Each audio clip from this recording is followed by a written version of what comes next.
Hi, this is Greta, and this is my final presentation. And I'll be focusing on the ethics of technology, just because I think it's so easy to criticize the future just with how negative present day is. And so I kind of wanted to challenge myself and look at the more positive aspects that technology could hold for us. So to start out, I wanted to look at Singer's article, or Singer's work on big questions relating to the starry sky.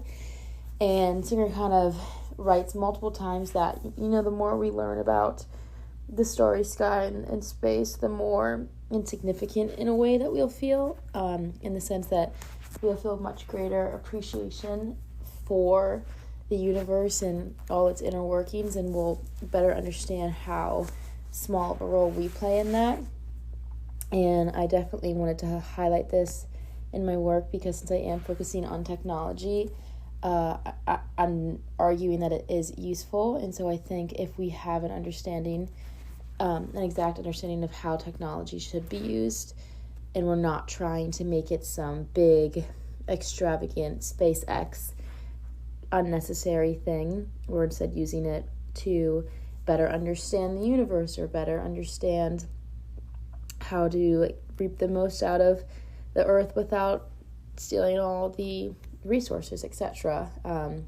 So I just think that Singer was a great introduction for that sense of understanding that needs to come before we just start building willy-nilly. And then he also concludes his article with this idea of what the future will hold, and I think there's an interesting moment where he talks about what if we're the last generation, what would that look like? Because everyone talks about how bad it's going to be for future generations. So what if we could just stop procreating? The reality is that, though, that simply cannot happen. And so because that can't happen, we should use that idea of suffering as a motivator, and the fact that what we're doing right now is somewhat affecting us, but it's really our children and their children who are going to feel the effects of climate change. And so if we had technology that was based on our understanding of the world and patterns in the world, then we could use that to not prevent population growth, but to have a more managed one and have one that can reach more of the population in an effective way. Which then kind of leads me into WALL-E, when we talked about that, along with this idea of degrowth and the response to the manifesto. And just starting with WALL-E, the clips that were shown in the very beginning of the movie highlight all the trash and residual evidence of humanity, but I think it's interesting that it wasn't big pieces of technology that you see. I mean, WALL-E himself is frankly pretty a simple design. And so I think that it's a common misconception that, I thought this too, that technology is kind of the end-all be-all evil, that technology is the reason that we're greedy or that we're ruining the earth, but I don't think that's the case. I think it's this overwhelming sense to keep up with the population, as talked about in the degrowth article. And so I think that if we could have technology that is better dedicated to maintaining the current population, that would be immeasurably beneficial.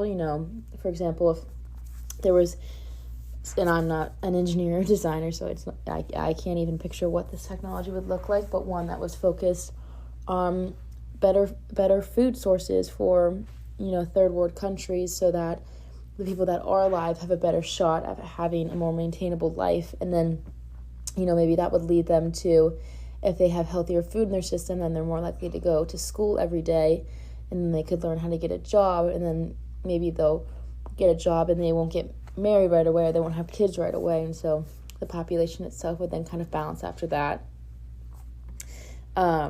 And so I thought those two were really interesting, because I think if we live how the manifesto thinks that we should, we're pretty set up to end up like WALL-E.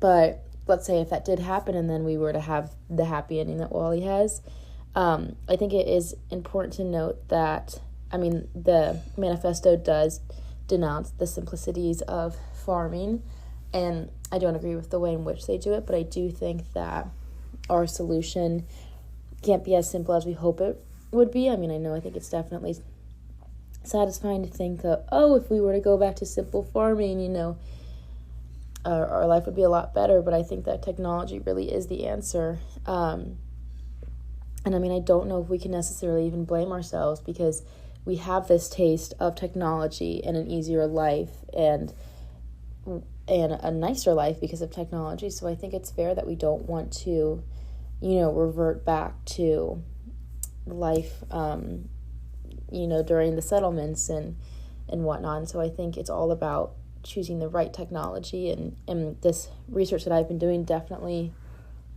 made me grow a lot more support that we have the capabilities to do so.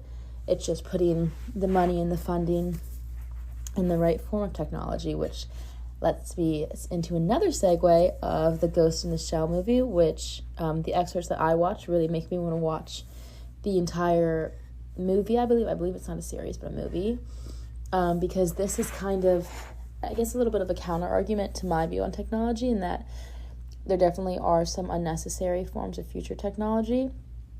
And I think Ghost in the Shell is a great example of that, with their genoids, I believe they're called, or I'm just going to say robot in my argument, because I think it is very pointless to try to create a person. And this idea of personhood is one that I've talked about in previous philosophy classes that I find really interesting.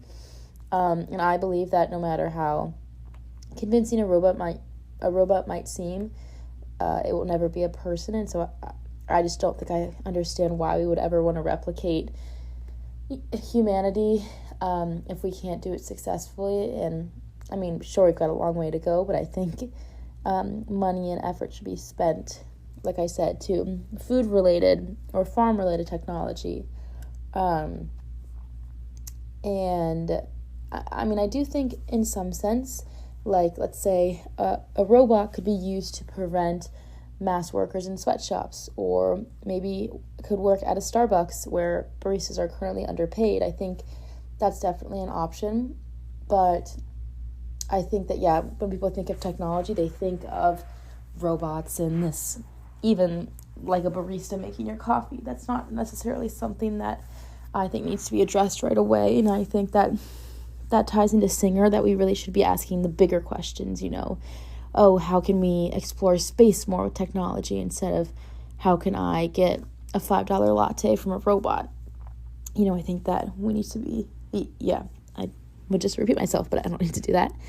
But yeah, so just kind of tying back to my overall thoughts and the bigger questions. And overall, the biggest thing is space, because this is where we ended our unit, so I just figured I might as well end my discussion with it as well.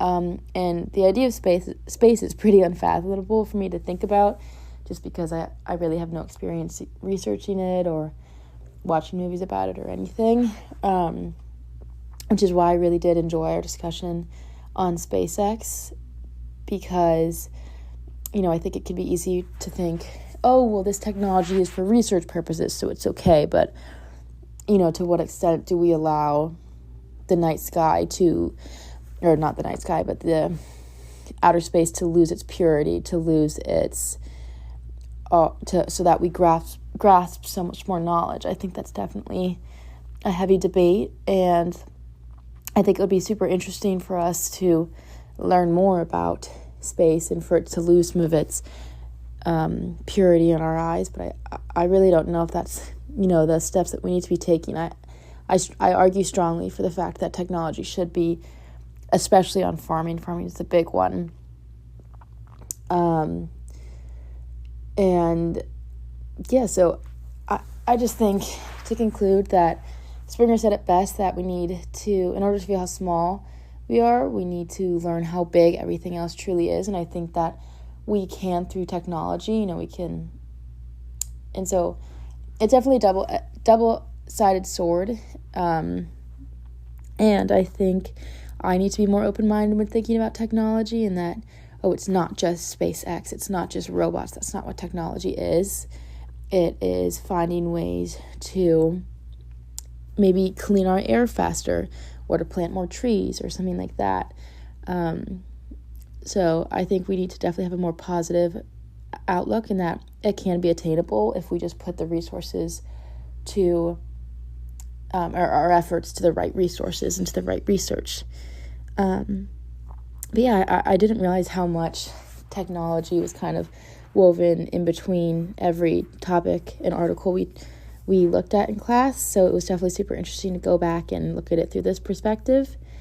And along with that, I really did enjoy this class. I learned a lot about the environment and about the future. And it was really interesting to pair it, to see philosophy and science, in the sense that philosophy is so thought-based that it was very refreshing to look at more numbers and like I said, the science behind everything. So I really appreciate all the time we spent these last 3 weeks, and I look forward to learning more. So have a great summer. Thank you, Professor.